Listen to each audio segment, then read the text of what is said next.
Hey, everybody, welcome to Off the Bench. I am your host, Mark Wiggins, and today we are honored to have with us one of the Board of County Supervisors for Prince William County. We have with us from the Neabsco District, not to be confused with the Clark Kellogg District, Supervisor, the Honorable Victor Angry, also a frat brother of mine from Kappa Alpha Psi Fraternity Incorporated. Good brother. Honorable sir, how are you this morning? Hey, I'm good, Mark. How you doing, man? It's good to see you. Good to be here. Well, good to get right. It's good to be here as well. So, Victor, I don't do bios on my show. I allow the guests to tell us what they want us to know about them and how they got to where they are, and then we kind of go from there. So, go ahead. Okay, that's great. All right. Well, again, name is Victor Angry. Yeah, I'm the Neabsco. It's Neabsco, man. I know everybody say Neabsco, but it's Neabsco District. They all say it. Don't worry. Out of Prince William County. So. First African American elected on the board, won a special election, finished out that term, now serving my first 4-year term. Retired military, retired Army, Command Sergeant Major. First African American to be Command Sergeant Major for the entire Army National Guard for just a little under a year. It was an interim period, kind of similar to how this thing worked out. So now I'm doing this full time. But, you know, I'm a Floridian. June 2nd is my birthday, be 52 years old. I feel like I've done a lot of great things in my life. I'm also a volunteer firefighter here in Prince William County in Dale City. You know, I wrote a book, so maybe you can read the rest of that stuff in the book. But yeah, happy to be here. Now, again, first of all, I want to say thank you for your service then and now. Like I said, I know you during the volunteer fireman, and of course working for the county in a very interesting role. I mean, explain to us exactly what the Board of Supervisors does and what your position is. Yes, and thank you for that, because it is a very interesting role, and people do need to understand what a supervisor or what a Board of County Supervisor does. And so I'm gonna take it from the beginning. I'll try to be real quick with it. Prince William County is made up of 7 districts and a chairperson. So this term is Chairwoman Wheeler, so it's Chair Wheeler. And there's 7 districts. We all represent each district in a magisterial district. And so inside of those districts, me being the Neabsco, which is the majority of Dale City, Dale Boulevard, and that entire from Holy Road all the way up to the Parkway, I basically govern this area. So what I mean by that, you know, traffic, you know, the police, the fire and rescue, libraries. We don't control the school system, but we fund the school systems. Local taxes. You got issues with voting. You want to run at my office. I have constituent services where if you just have a problem with your neighbor, you can call my office. Lately, we have a problem with speeding, and I'm sure that's all over. And so speeding is terrible, and so I'm working on that. You know, we had a unfortunate death on Carlin Drive. Debbie Talbot wrote to the board on Facebook to the police department saying speeding is bad. 2 days later, someone speeding and distracted, probably texting on their cell phone or whatever. But, you know, an unfortunate accident on all accounts. But one of the things is this is speeding. Anyway, but that's kind of the stuff we do. We do a lot of stuff, man. So, and I want to say this because I think as African Americans and really minorities really need to pay more attention to what's going on in their local government. We meet every Tuesday, except now during this pandemic, we are under emergency order, so we meet on certain Tuesdays. Like we don't meet tomorrow, but we will meet on my birthday, June 2nd. And then when we get back to regular business, we meet every Tuesday and we do the county business. And what is that? We move money around, we do taxes, we fund certain things, we build certain things, we do all land development issues. That's another big one too. If a business wants to come into the county, that business comes through the county.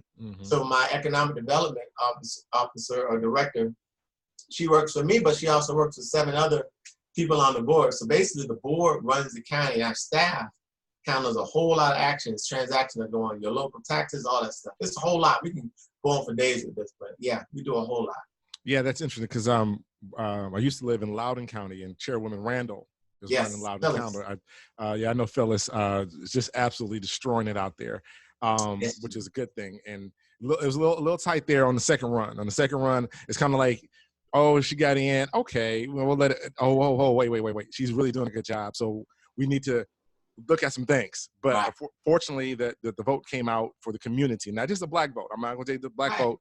It was important, but the rest of the community came out as well because she's doing such a great job.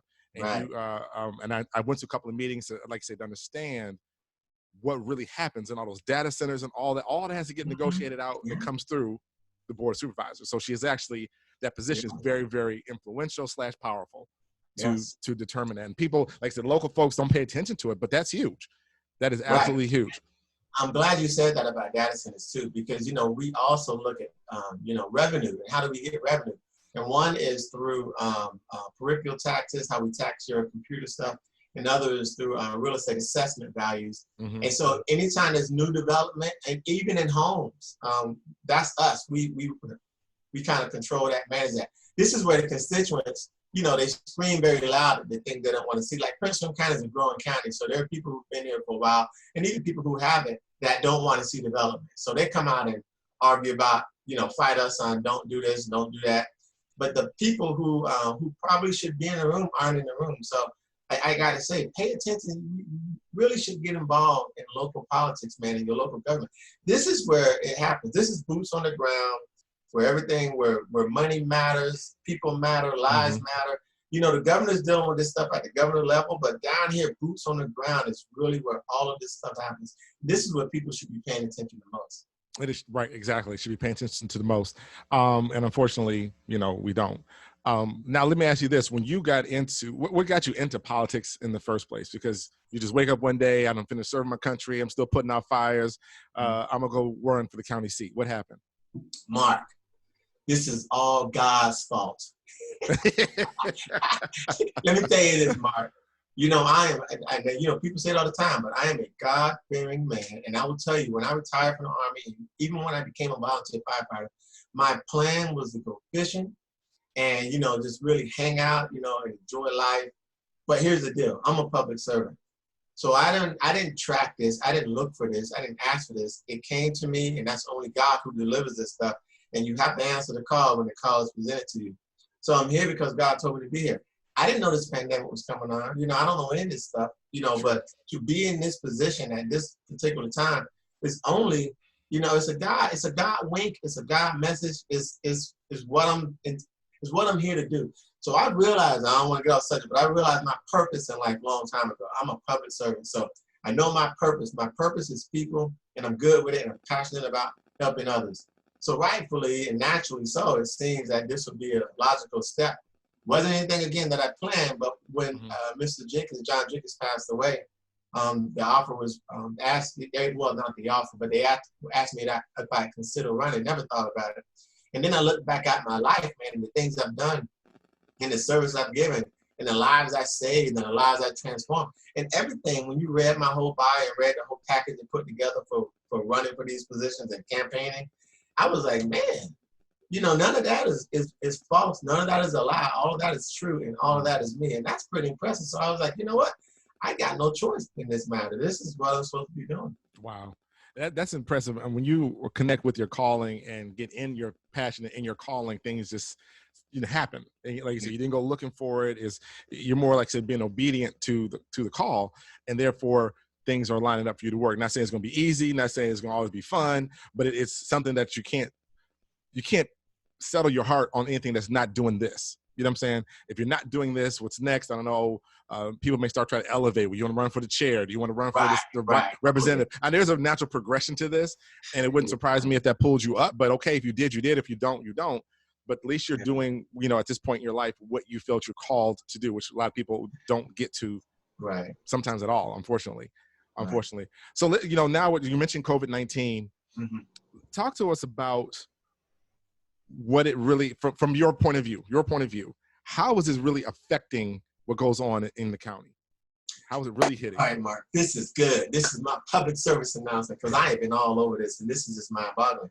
COVID-19 is a beast, and it is an invisible enemy, an invisible warrior that is destroying planet Earth. And I'll just call it that. Now, let's just zero it all the way down to Prince William County, because we can go from Prince William County to Virginia, to the United States, to all the countries, globally and all this. So let's just get right down to Prince William County. And let's even drill down a little further down to our little bitty Neabsco magisterial district, because that's my focus, right? Right. That's your So focus. inside of this county of 7 districts and this, you know, this state of all these localities, Neabsco district, and we'll stick with Virginia, is number 2 on the highest confirmed COVID, confirmed cases in the state of Virginia. Woodbridge district is number 1. We're number 2. And what does that mean, Mark? What does that mean? That says that this virus, which we are learning about as we go, and now that we are like 90 days into this, we now have a small playbook because our playbook came from statistics of who died, statistics of who got infected and cured themselves, statistics of who is infected, don't even know they're infected, and is infecting others, asymptomatic, right? So when we get all this data in, we can do more with it. But the problem with that kind of data and the process of it taking to get it was that 2 things happened, right? We got a health crisis and we got this other big thing called a financial crisis. And so when we told people the best way to flatten this curve, to calm this thing down, was everybody to stay at home until we can figure this thing out, 90 days later, people are getting frustrated. Not only because their finances are a little bit rough, but because they're just tired of being in the house. So now we got a high count of domestic violence. Our suicide rates are going back up. You know, it is the most interesting place to be in because it's literally like being a parent and telling your kid to go to the room, and then your kid wants to fight you. Except these are grown kids. They're grown people with families. And so we're in these elected positions, and we have to, you know, mitigate and try to do the right thing by the whole of the people. And the first priority, as my public service goes, and even as a firefighter, first responder, my first priority is the life and the health and welfare of the people. So I said welfare later, but their life and the health is number 1 priority. So that's the priority that we got to take care of. Now the welfare part is important to that because people feed their families by getting a paycheck, by having a job. You know, the whole system's a domino effect. But if we don't get that first domino right, we find ourselves in this crazy place where now we've got data, decent data, but now we also got what I call that pressure bust pipes. We got the pot steaming over here. Right. If we don't do something about it to relieve that pressure, it's gonna blow because people are getting so, you know, angst and all this. They're just getting riled up. But here we got to take this now and figure it out. So now we got this data, Mark. And then what does the data tell us? With my district alone, and I have to speak again from my silo of the actual district, I need to do more testing. Why is testing important? Because if we're trying to open back up the county, which I personally don't agree with, I know people hate to hear me say that, but we never did what we should have done first, which is testing people. We need to test the people because in testing the people, a couple of things happen. We know who asymptomatics are, so we know in contact tracing why that's important because we can back trace what you've done because we need to find out where this virus is, man, and sit everybody down that has it so they can get it out of their system and then we can get back on. Because remember, the key goal is this. Over here is the key goal, which is vaccination. We ain't gonna have that for about 18 to 24 months. So without a vaccine, the best we can do is try to just, you know, kill it ourselves until we get to a vaccine. So let me just be quick with this, Mark, because I know you got a long way to go. So if we can do more testing in the Neabsco district, if I can identify who is asymptomatic, because the sick people have had a massive rush of that. We've gotten all our sick people. We've got 92 deaths now in Prince William County. We don't even know who these people are because we can't ask because of HIPAA. But, you know, I know personally a few deaths in the county. And so we don't know what our districts are doing by way of deaths with that. But we do know testing because we can get the numbers. We don't get the names, we can get the numbers. So if I can test now, because the people who are dying, who couldn't manage this, because now we have antibodies. Man, I got so much money to tell you. But we got the antibodies to help people to recover a lot faster, even though it's not working for some. But with the testing, if we can test more, then we can find out who's asymptomatic. We can find out who has this. We can sit those folks down. We can try to get it out of the system. And then we can just hold on until the cavalry comes, which is the vaccination. So 2 things has to happen. More testing, you know, find out who has what, and do the contact tracing, and then isolate those people to get it out of the system while trying to maintain social distancing and getting people back to some sense of normalcy as we can until we can get back to normal. Right. So, I'm gonna stop. Oh, right, right, right. I mean, this again is fascinating because we hear about it from the local level. You're living it, like, I go back to work, got to back to work. Why can't they? Why can't they? And the answer is because the rebound is going to be crucial Yes. if it's not handled correctly. And again, I don't, depending where you fall down this whole vaccine thing and who's running it and why they run it. That's, I don't even get into all that. But Right. I hear what you're saying, and there has to be some type of management of it. We don't know if it's a cure. Let's say a better management of it. So then we have to get there, and but businesses have to get back to work. Right. This, will there be another round of funding? Because all of a sudden I'm hearing, okay, if we do another round, some of these loosey goosey, hey, everybody get some, ain't gonna be there. It's gonna be Right. tighter because they may not have it. I'm Right. the print machine's working overtime down at the Fed. It's just making stuff, which is putting us more and more into debt, which no one cares about until it's election time and the other party needs to deal with it. Right. So that's my little political comment. But Right. but locally, again, taking care of the local people, how do you get the message to them to say, hey, I feel you, I understand you. However, we got to do it this way, or this is the best way to start. We're going to be fluid. Obviously, there's no right way, wrong way to do this, but there's a bad way to do it. You know what I'm saying? So how do you communicate that to your constituents? Yeah. That's again, Mark, that's the hard part because I have all the social medias. I got a website. I got the Facebook. We have now a text. Our communication has a text to send out massive text. But if people aren't going to look for this stuff, then I can't get to you. I know all the people who are concerned in my district. You know why? Because they call me. They know me by name because we talk on the phone. I'd imagine 63,000, 70,000 people could call me. 70,000 people don't. But I do know in particularly 5 that do, and about 30 that stay pretty regular, right? So, and they go to my Facebook when I post something, and they go to the website, and I might see them like an article or like this. But that's it. People have to, we can keep screaming at the top of our lungs about this information and making people aware, but they gotta want to go and get it. Sometimes I think I just want to recruit like Jay-Z and Beyonce, because unfortunately, if they say it or if Michael Jordan say it, Sure. people will listen. Sure. But this is their lives. I want to say this here, Mark. Have you seen a person on a respirator? I mean, not just you in particular, but to the people who, in God we trust. You've never seen God, but you believe in God. You've never seen a $1,000 bill, but I hear it's real. I ain't never seen it either. but the thing about that, a person on a respirator, people get in these conspiracy theories about, oh, this is this and this is that, and the government did this, and this is not a vaccine, this and that. The reality is this: if you got a loved one, there are people who are dying or have died who never could even get close to their loved one, and they died alone.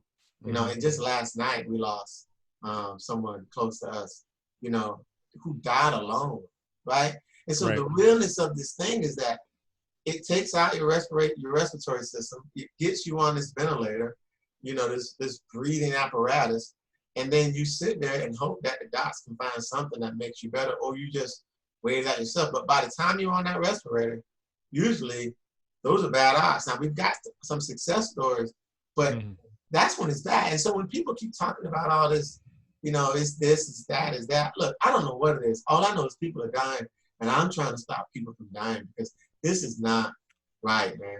I know you can say God did this, whatever, but we have a little bit of control in trying to mitigate this thing, and I think we got to do everything we can to save ourselves. Well, I mean, back to your comment about God did this. Well, if you believe in your faith, the answer is yes, He did. He allowed it to happen. Right. Like my mom says, God is not taken by surprise. But if you're also in your faith, and I'm gonna talk now. If you're also in your faith and you believe this was of God or God allowed to happen, there's a message in here somewhere. So let's look at some things that have happened that we can see. Number one, certain CEOs are now home for dinner 6-7 days a week.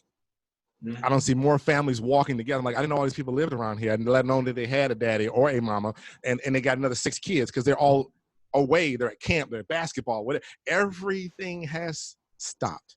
Yes. And what is important has now become the priority. And our priority has to remain the priority. So there's a message in here somewhere, even for me. The busy, the extra, the running, kill, kill, Kappa, kill, kill. So Yeah. now you're just like, okay, I'm gonna focus on the speaking thing. Let me talk to people. Let me work on some other stuff. Let me finish that book. Let me go back to my. And I talked about this on my Off the Bench Live about getting back to that balance thing.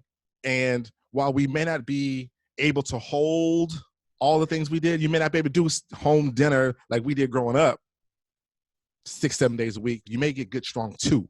Well, prior to that, you only had 0. So that's growth, right? That's so, and now some balance looks different. So while in this midst of this, we don't know the answer. We know who has the answer, but there's lessons to be learned. And I was telling people, don't come out of this thing not being different, Right. better. Everybody say better than when you came in. So that's what I'm talking about, Victor. I'm trying to get in and understand, like I said, what you're working on and trying to get the structure and things that are above our heads. And thank you for your job. But, everybody's got to do their part. Right. And this is part about the most unique situation is that there is no one not affected by what's going on. Right. This is I don't care how much money you have. I don't care your fame. I don't care how strong you are.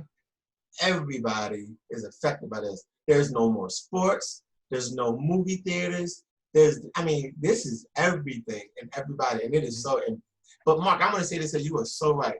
And so I'm still reading the Bible. I've read it all. So I don't even try to act like I'm that, well versed in the Bible. But let me tell you 2 things.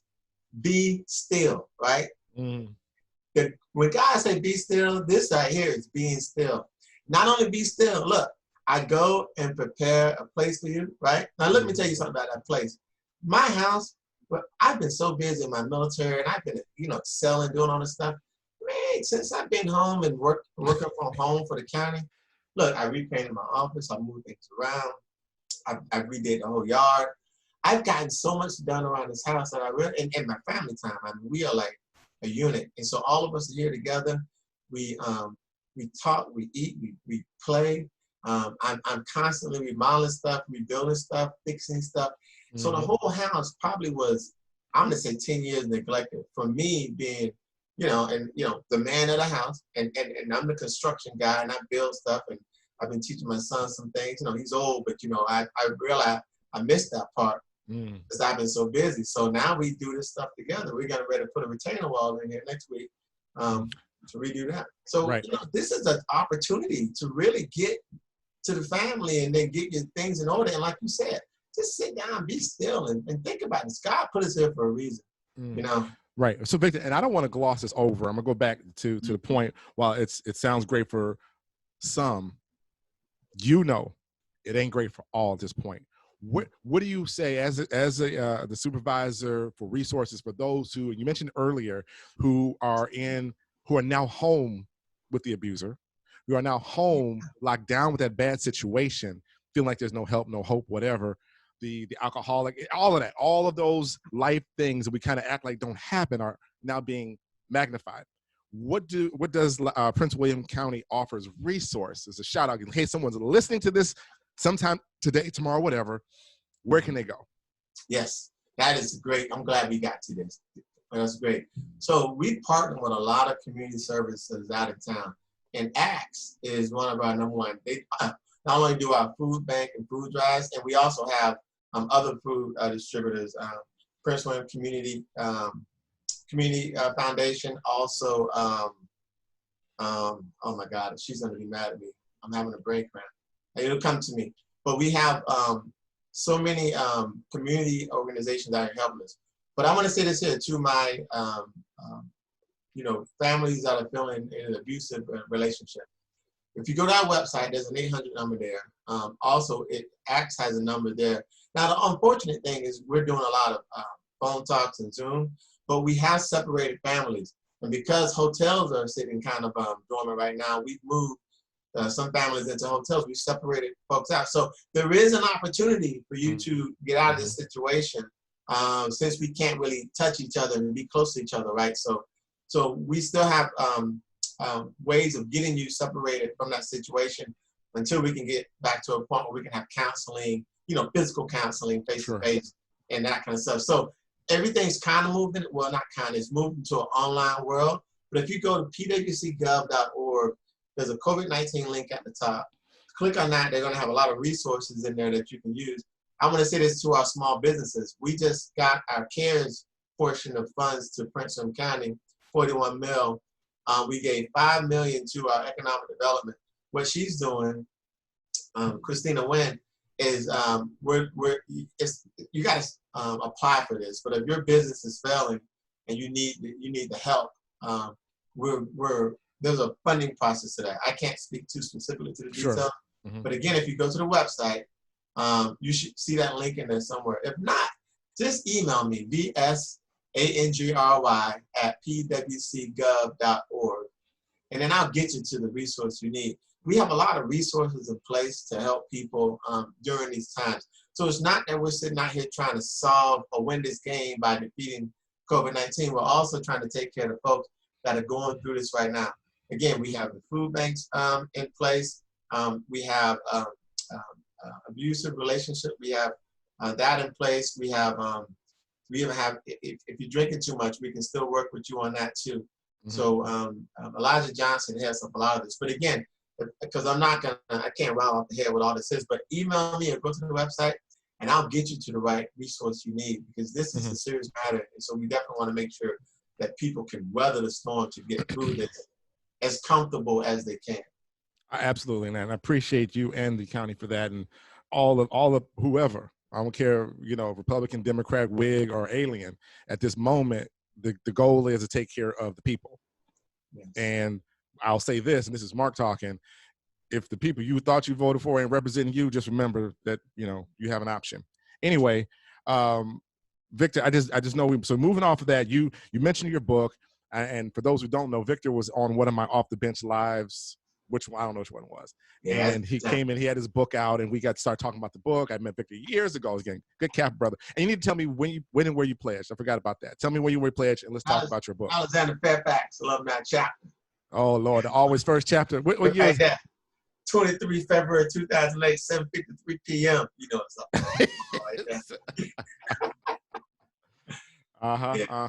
That's what's up. Yeah, AF's great chapter. We at you, Dulles Leesburg is we're doing like a virtual get to know one another. Because we're only like 10, 11 years old, so we're considered young, and we're having these Zoom calls and talking about the history of bros, where they came from, and man, these conversations are amazing. And so it's a lot of earlier bros. I was at AF. Everybody was at, because there was only chapter in Northern Virginia. It was the only chapter, and now there's only 2 chapters in alumni chapters in Northern Virginia. Yeah, no, I'm a member of Woodbridge too. Also, I got to do my Woodbridge. I thought you were at Woodbridge. Yeah, it's only right. Those brothers helped me get in office. So. Yeah, Woodbridge is good. Trump. We road trip. We hang out with Woodbridge. We get down with Woodbridge. We love y'all down there. So that's good. And let's move on to the book. Talk about your book and what it was about, and the reason why you wrote it. Yeah, you know what's funny about that whole book thing now, Mark, is that, man, I've been so busy. I got another one. I got 3 more that come with that. And I haven't even gotten back to it. And I might just use this time now, but I've been so caught up in getting the house together. It's been incredible. And spending time catching up with the family. But the book is called Angry Leadership. And no, it's not because I was angry with leadership. My last name is Angry, and it's leadership. People always say that. But anyway, what happened is when I retired, I had a lot of soldiers, and I told them to call me Vic, but they wouldn't ever call me my first name. They said, look, you was instrumental in our lives, and so you were command sergeant major, so we always going to call you that because that's just a respect thing. And I was like, wow. And they said, you know what would do it for us if you ever wrote a book about, your time in the military and how you did what you did. So I had another great friend of mine, and she told me, she said, I should write a book and make it about, 7 something or 11 something principles or something. And so I sat down, thought about it, and I could only come up with 7 guiding principles. So I wanted 7 guiding principles of leadership. And I thought about the 7 things that helped me through my military career for 23 years as an E1 to the highest rank, Army command sergeant major minus the SMA, because that's the highest enlisted anyway. But how did I do that? And more specifically, as a Black man, you know what I mean? I mean, let's just not kid ourselves. I came in the Army in 1980. When did I come in? 87, December of 87. Wow. And 87 to me was, life was great. It wasn't anything about segregation or any of that. But looking back, and this is, this is 2000, man. Looking back at 87, 87 had some challenges, man. It really did. But, I was born in 68, so I was born in Jim Crow era, man. I was born in segregation. They can say what you want, but that thing ran on. And in Florida, it's probably still going on. But I would say 75 is when you started seeing things really get a lot loose with that. But anyway, so my whole journey about my story was, how did I do this?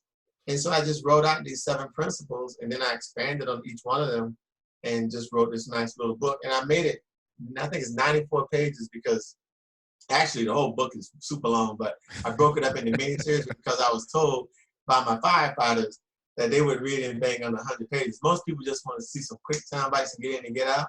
So making it smaller books seemed to be a little magic there. I just got to get these other ones done now. But now I got a whole new chapter with this stuff right here. But I'm honored and happy about it. Absolutely. And there is things, that's why even in the speaking game right now, I'm running a training camp, and I feel there's be a whole lot more people with a story to tell. A whole lot more people that have found their purpose in life, been motivated, touched by Jesus, something, and they're going to need to learn how to get this message together. Call your boy. But you're right. This is the time where, in this pause, in this pit stop, as I was referring to before, to get it together before we have to roll back out. And it's almost like, as they say, it takes 4 weeks or whatever to adjust to something, 4 to 5 weeks. It's going to take about 8 to 10 to readjust back. And we're going to be in some problems. Like, this on again, off again week thing right now, I ain't had as many vacations and whatever, but I seem to work harder when I'm off. Yes. On my stuff, which is what you want, right? I'm tired. I'm like, well, I'm up to 1 in the morning. I ain't got nothing to do tomorrow, so I might as well keep working. So why not best thing is take advantage of this time. So that's good. So your books will be there for you. I'm glad you got that one book out. I mean, we were talking about it, and it's some great talking points. And again, now where you sit and you're using these principles and more stories and more currentness, I can't wait for the other books to come out. And you're always welcome to come on to talk about these leadership principles. You're like, go ahead. I gotta do this, Mark. I just gotta do it, because there was a time, and maybe we've known each other for a little while now. I remember I reached out to you, Mark, because I wanted to be a speaker and do all the speaking stuff. And Mark, you gave me a lot of good advice. Matter of fact, I didn't have that book before we had talked, and you said I should write a book. You said that too. And then you said I should take that book and get on the speaking circuit and work with the speaking circuit and get all that. So let me just say, Mark, because I've watched your show and I know a lot of people have said that. So I want to just ride on a continuation of everybody that knows you when they come on your show, how you play a role in where they are in their lives when it comes to public speaking, a book, any of that stuff. So I'm going to give you that real quick before we move on to something else. Appreciate it, brother. You said it. I just had to. I appreciate it, because I remember that call. I can tell you exactly where I was. My mind's not that good, but I remember when you called, I was actually in Maryland by the Home Depot off Central Ave. Me and my dude Roland, we got to go do this particular show, and I was outside talking to you. He was like, yeah. So, hey, bro, I got to go. Okay, yeah, you need to go do that. And I went in and did what I was doing with Roland and got on back to what I was doing. But that's exactly when we started talking. That was been, years ago. Years ago, we started talking. But nonetheless, it's good to see that you have followed your path and your journey and your call to be in the most influence and effective position to help others, because that's what you said you needed to do. So we love all that. As we wrap it on down, anything else you want us to know? I need you to run through your websites again, contact information, anything you want your people to know or people to know to go do, because everybody's not in Prince William County. So tell them who they should go talk to in their county. Where is that person? Because I'm sure it's pretty much all the same. Yeah. To get and look for certain things that they've never looked for before, but now they're looking. So if you can pass that knowledge on, that'd be great. Yeah. So let me start by saying this. I'm a county has supervisors. Cities and towns have councilmen, councilwomen, mayors. So they're all the same, but the title may be different. All right. But I will tell you, you need to get involved in your local government. This is boots on the ground. Any issue you're having, you need to take that to your representative. Someone represents your district or your area. So you need to be at that person's office, because I will tell you, the well-to-do people, they understand county government, and they come see us and they talk to us all the time. To the point that board meetings are generally every Tuesday from 2 p.m. to roughly 5, 6, sometimes earlier. we do the county business. Usually not a lot of folks, but at 7:30 we have what's called public comment time. It used to be citizens time. That's when the citizens get to come in and voice their concerns, whether what we're doing right, what we're doing wrong, what their concerns are, some new ideas, just to come in. And that's how you get to know who's on your board. And that's the public room, because that chamber belongs to the people, all of the people. So the people should do that and take advantage of that, and just getting, I will say that part about government. For me, I got a couple of websites. So I got one, victorangry.com, and then my county website is neabsconews.org. So neabsconews.org. You can email me at victor@victorangry.com, or again, the office bsangry at pwcgov.org. This is my calling. I love what I do. It is challenging, very challenging at times. My goal is to not get stressed. I don't get stressed because I've had a lot of good, dear friends who had strokes from just a lot of pressure being built up. So I try to keep pressure out of this thing. People get upset very, very easily, but I don't want any part of that, because, I'm 50. I'll be 52 in a couple of weeks, man. And, I just want to live a solid life and do God's work. And so, hopefully at the end of the day, we can always have a conversation. I always live by this. We can agree to disagree, and that's okay. And then we can move on and be friends or whatever. But we don't even have to talk, whatever. We just move on. It should not be that personal. So I just offer that. But I want to tell you this last thing. Today is Memorial Day. And today, is a day that we remember those who made the ultimate or paid the ultimate sacrifice. I don't necessarily think anybody particularly wants to make it. There are some, but then others not so. But the point here is that take this opportunity. I know we can't. Arlington is definitely closed, only open to families. But if you got a buddy that lost somebody, or you guys lost somebody together, call and check on that person. Y'all have a conversation about it. I always tell people, Memorial Day is not a happy day. It's not really cool to say Happy Memorial Day. But what I think is cool is to be happy about those. Think about the happy memories about those who are gone on. Because I got a lot of guys who lost a lot of folks, and the memories in their mind are fresh about that. But you can go back a little bit further and think about those good times you had. Those are the things that's always in your head that you want to hold on to. So today and really every day, that's the part we should remember. And say their names, the John Banks of the world, the Richard Enlows of the world. These are my guys that died while I was in the military. And so just say their names because it keeps them alive, okay? And so just, I salute again to all my veterans, and definitely my fallen. So. And ladies and gentlemen, there you have it. We've just heard from the Honorable Victor S. Angry, Prince William County Board of Supervisor, Neabsco, not Neabsco, District. And also a member of Kappa Alpha Psi Fraternity Incorporated. Good brother. Thank you for your time. I know you had stuff to do.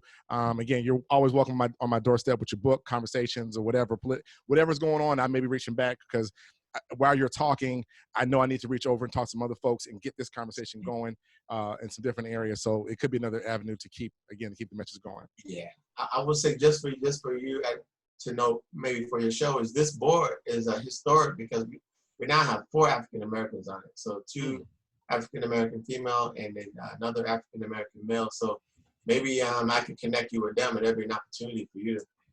You know what? I'm down for it. I'm all for it, for the communication, the access, the education, the whatever. Because the question on my shows, we get a little deeper. I mean, this is more of the, hey, let's talk quick. But the real conversations is like, how and would you get there, and what you do, and what were your challenges, and we can have that conversation with you and the rest of them. I'm open for it. That's absolutely a good thing.